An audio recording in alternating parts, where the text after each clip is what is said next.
Now at 6, Missouri City is left picking up the pieces following a suspected tornado. And we'll tell you about the new additions at Joplin's Mercy Park. The 4 states' most watched news starts now. Fall weather has settled in following a Sunday afternoon of severe weather threats. This is KOAM News at 6. We go straight to Doug Heddy. Yeah, we had the line of thunderstorms that rolled through during the afternoon into the evening hours yesterday. Thankfully, around our neck of the woods, we didn't have to deal with much in the way of severe weather, but just east of us was a completely different story for us last night. Still getting some clouds on the backside of this system, mid and upper level clouds. Not a big deal. And then here's our next storm system, which will start to affect us tomorrow night and then heading into Wednesday, even into Thursday. So another round of showers and thunderstorms and some heavy amounts of rain. Until then, we look pretty good. It's chilly out there. We're sitting upper 50s to near 60 degrees. We're going to drop back as we go through the overnight hours, kind of northerly winds ushering in a little bit cooler air. These winds will switch out in the south as we go into the daytime hours tomorrow, and that will help warm us back up. We're going to drop back through the 50s, 40s, mid 40s. Later on tonight, of course, we're going to look at that next storm system coming up here in just a bit. Catch you then. While we dodged the worst of yesterday's storms here in the 4 states, other parts of our region were not so lucky. A suspected tornado damaged buildings and knocked out power in communities along the Missouri-Illinois state line. The National Weather Service says one suspected tornado last night moved through St. Mary, Missouri, about 55 miles southeast of St. Louis, before crossing the Mississippi River into Chester, Illinois. There were no immediate reports of severe injuries. An official says a likely tornado swept across the north side of Chester, toppling trees and power lines and causing damage to homes. The Weather Service says a tornado also hit last night near Fredericktown, Missouri. The Cherokee County, Kansas Sheriff's Office announces some road closures along highways. First, Highway 400 just east of Cherokee is closed and will remain closed through Wednesday as crews repair a railroad crossing. Also, Route 66 just east of the Riverton stoplight will be closed from 9 to 10 tomorrow morning. Crews have completed work on the southbound I-49 bridge over Spring River south of Lamar. The bridge has been closed since May, so contractors could replace the old bridge with a new one. It's part of the state's $351 million Focus on Bridges program, which will repair or replace 250 bridges across the state. Some new additions at Joplin's Mercy Park. City leaders today celebrated the installation of 3 new bronze sculptures in the Rotary Sculpture Garden. Took a while to get the new pieces, but city leaders say the wait was worth it. But 8 months now, but obviously COVID had an impact on from the foundry, them having materials, to us actually getting the sculptures cast at the foundries and then brought here. So we're finally getting it accomplished for this year. The garden is the result of a joint effort of Joplin's 2 Rotary clubs, the Rotary Club of Joplin and the Joplin Daybreak Rotary. Still ahead, the top 3 public universities in Kansas announced they'll mandate COVID-19 vaccinations for staff. We're going to tell you where Pitt State stands on the issue and addressing the issue of homelessness in an Arkansas town. Officials from 2 northeastern Oklahoma cities are siding with the state and law enforcement groups in requesting the Supreme Court overturn the McGirt ruling. That ruling found that Oklahoma has no jurisdiction over crimes committed by or against Native Americans on tribal reservations. Now, Tulsa and Owasso have joined Texas, Kansas, Louisiana, and Nebraska in filing briefs supporting the Oklahoma's request that the Supreme Court overturn the ruling. The city's alleged crimes such as domestic violence have not been prosecuted. Federal prosecutor and the Cherokee Nation dispute the claims. Oklahoma Governor Kevin Stitt has called the McGirt decision the biggest issue facing the state and praised the filings. The 3 largest public universities in Kansas will require all employees to be vaccinated against COVID-19. Officials with Kansas State, the University of Kansas, and Wichita State all announced that employees will need to be fully vaccinated by December 8th. The announcement came after the Board of Regents determined that an executive order from President Biden applies to universities that work on federal contracts. Emporia State and Fort Hays are not subject to the mandate because they do not administer any federal contracts. Pitt State officials say the school was reviewing the requirements. Employees will be allowed to apply for religious or medical exemptions. A former Wichita, Kansas lawmaker will spend about 48 hours in jail for driving under the influence and for reckless driving. Former Senate Majority Leader Gene SULLENTROP appeared in a Topeka court today to formally accept a deal with prosecutors that drop a felony charge of trying to elude law enforcement while speeding the wrong way on highways in Topeka. Shawnee County District Judge found SULLENTROP guilty and sentenced him to 6 months in jail on the DUI and 90 days for reckless driving. The bulk of the jail sentences were suspended, but he will serve 2 days in jail. A 44-year-old Kansas City woman has pled guilty to solicitation of capital murder after she helped set up a plan to kill an inmate at the Lansing Correctional Facility. During a plea hearing, Renee Johnson Fritz admitted that she sent a message to inmate Andrew Hogue ordering the death of another inmate. The target inmate was attacked in April of 2019 but survived. Johnson Fritz's husband, Frederick Fritz, is also charged with solicitation of capital murder. Prosecutors say he sent his wife a letter demanding the death of the Lansing inmate. Witnesses at a preliminary hearing said Frederick Fritz is a leader of the Aryan Brotherhood of Kansas. Hogue is charged with attempted capital murder. An Associated Press review of data shows the vast majority of complaints of bias made against Kansas law enforcement agencies are not found to have any merit. The review says agencies have received hundreds of complaints of bias over the past 10 years, but records available to the public show only 2 alleging racial bias resulted in consequences for officers.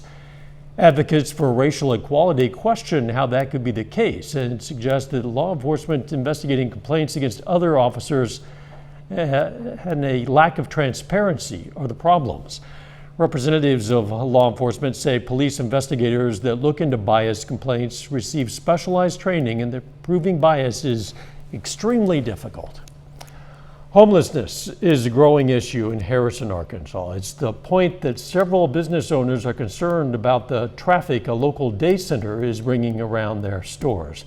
Noah Tucker has more from Boone County. Harrison, Arkansas does not have a homeless shelter, but it does have several homeless individuals. It's just a problem. We have too many problem homeless people, and we have too many panhandlers. Harrison has a day center, however, that provides support for those in need. We serve 2 hot meals a day. We serve the breakfast meal, we serve the lunch meal. We work with housing placement for those that are homeless. It's either getting them off the streets into housing, or if they're in housing, keeping them in housing so they don't end up on the street. They say there's a lack of support across northern Arkansas. In fact, when you leave Jonesboro till you get to Rogers, across the top third of the state, you have a very small shelter in Mountain Home. I think that houses about 8 to 10 people. And there are no other shelters. So everyone that is in this top third of the state, that's in the central area especially, are all unsheltered homeless. That brings many people who come to Harrison for support. Yeah, our problem with the homelessness is not the local people. Our problem are people from out of town, out of state that come here, and we really don't have the services to take care of these people. Thus, homelessness around the House of Hope has caused concern for neighboring businesses who believe they're being affected. You know, some have expressed concern that their own customers are sort of afraid to get out of their vehicles, especially if they see someone walking across the parking lot. An issue several would like to see resolved, but one with a solution not easily found. We had local businesses that have concerns, and then we also had House of Hope. And then we had a meeting throughout the week with House of Hope for the issues that we have right now. And I think we had a real good meeting, but the big problem still is the people that are coming here from out of town. The Harrison City Council plans to work on a solution to the issue at its next city meeting. Later, how the Pittsburgh YMCA is working to address food insecurity among kids. Plus, it's going to be chilly out there for us tonight, but more thunderstorms in the forecast. We're going to look at that coming up.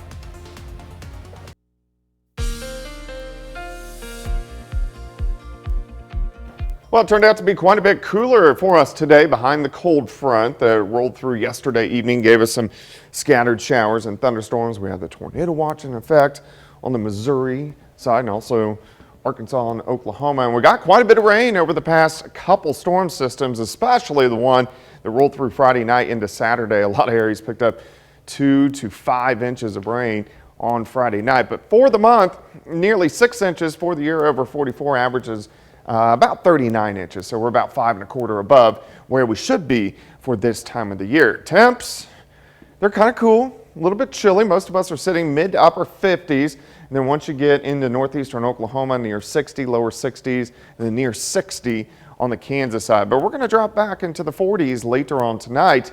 Looks pretty good here. 7th and Rangeline currently outside at 58. Winds are pretty much calm. Humidity is at 67% as we drop that through the 50s, mid 40s a little bit later on tonight. So it's going to be kind of cool across the area. We have seen some mid and upper level clouds kind of streaming through, but not a big deal. We have some additional clouds out to our west central parts of Kansas. So partly to mostly clear skies for us tonight.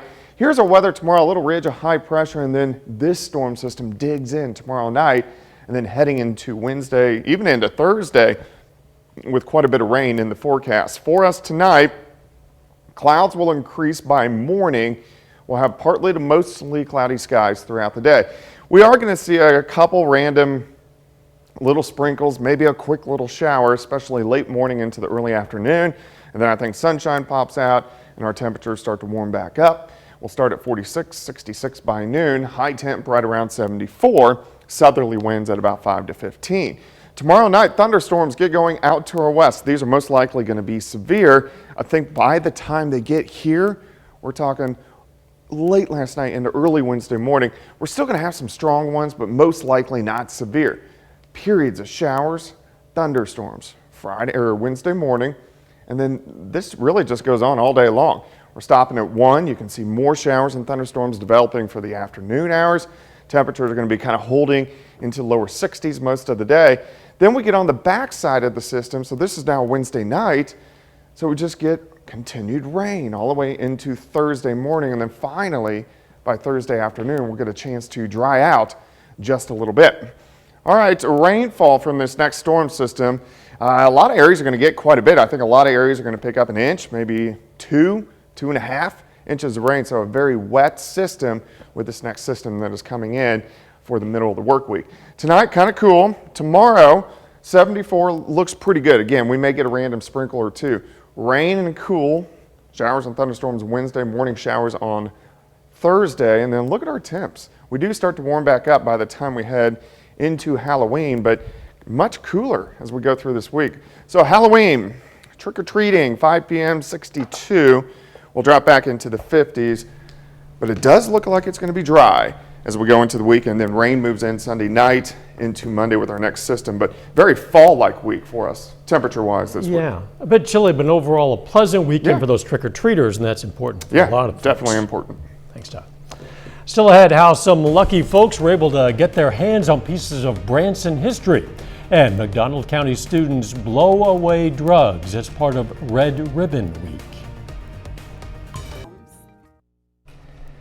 This is Red Ribbon Week, an alcohol, tobacco, and drugs and violence prevention campaign.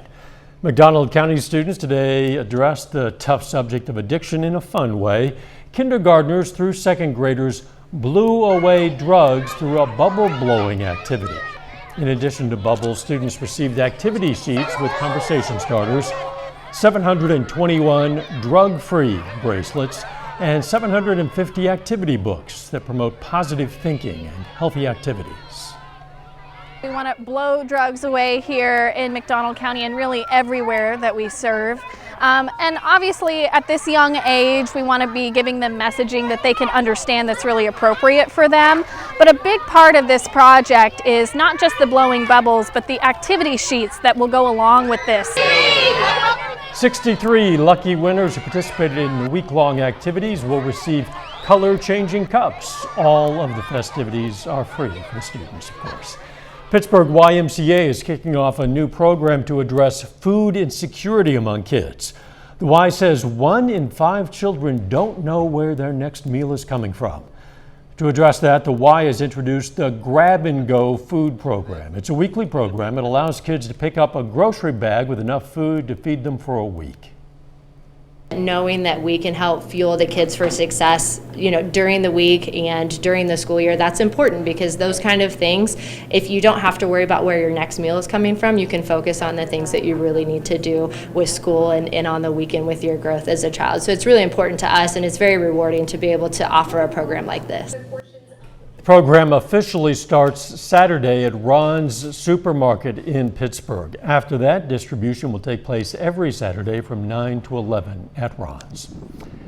An auction for memorabilia collectors in Branson today. Assets from the Jim Stafford Theater and 2 other buildings went up for bids ahead of the structures being torn down in the next couple of months. Joe Hickman takes us inside the bidding war. But with Stafford now in retirement in Florida, his old theater is about to be demolished in the next 60 days, as are 2 buildings next door. The Caravel Theater, once the home of the Liverpool Legends, and the Gateway Inn Hotel. Today, though, was one last hurrah, as a couple of hundred people came to an auction where pretty much everything that wasn't tied down was up for bidding. Right down to the costumes that Stafford wore on stage. We need some of those light-up suits, the LED lights. Memorabilia lovers could get Stafford's taped guitar from one of his most well-known routines for $1,000, one of his puppets for $225, and this parrot costume for $240. These theater doors sold for $375, while a giant guitar on the outside marquee went for $1,300. The big sells were actually more functional items, like the theater's generator that went for $55,000. Although you could get things like these theater speakers for just $150. And you had to make sure that what you were trying to buy would fit in your car. The sign that says Jim Stuff. Oh my gosh, that's bigger than I thought. Rick Inman was here because he used to work in Stafford's band during the 1990s and wanted a memory of those fun times. A hat and a jacket that still has my name in it from when we did a marching band. So I thought I'd come here and bid on that. It's got, a lot of heartfelt memories here, a lot of good memories. Frey Patton from Cape Fair got several costumes and a poster of Stafford because it brought back the good times of attending his shows as a child with her grandpa and grandma. I don't really remember the shows that well, but I do remember just the feeling of being with my grandparents all the time. Christy Hadman came from Thayer, dressed in her Talk to Me Goose jacket. I haven't lost that love and feeling. I love the movie Top Gun, and I love auctions. And she was here for a more practical reason. We actually bought the old schoolhouse in Thayer, and I needed a stage curtain, and we can't get them at Walgreens. And while it was a day to reminisce and say goodbye, it's sad seeing this go. It feels like part of Branson's kind of going away. It was also a chance to buy a memory of something you love. With some great items and some bargains, I think. A final check on the weather is next.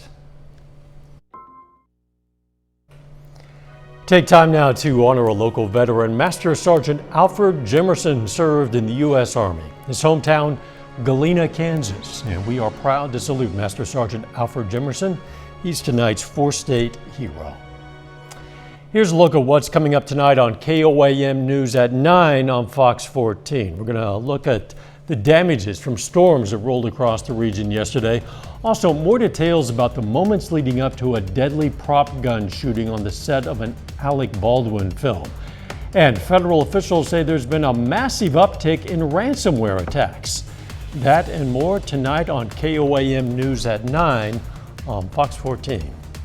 Doug, the temperature's definitely trending downward. Yeah. Well, we're getting closer to winter, of course, but it's going to actually feel like fall this week. Temperatures mainly into the 50s and 60s for afternoon highs. We're going to start the day tomorrow into the 40s, 74 during the afternoon. We are going to have a lot of clouds, a random sprinkle, but a lot of rain from this next storm system on Wednesday and Thursday. Yeah, the ground will be soggy by the end of the week. Thanks for joining us. We'll see you right back here for KOAM News at 10. Let's make it a great evening.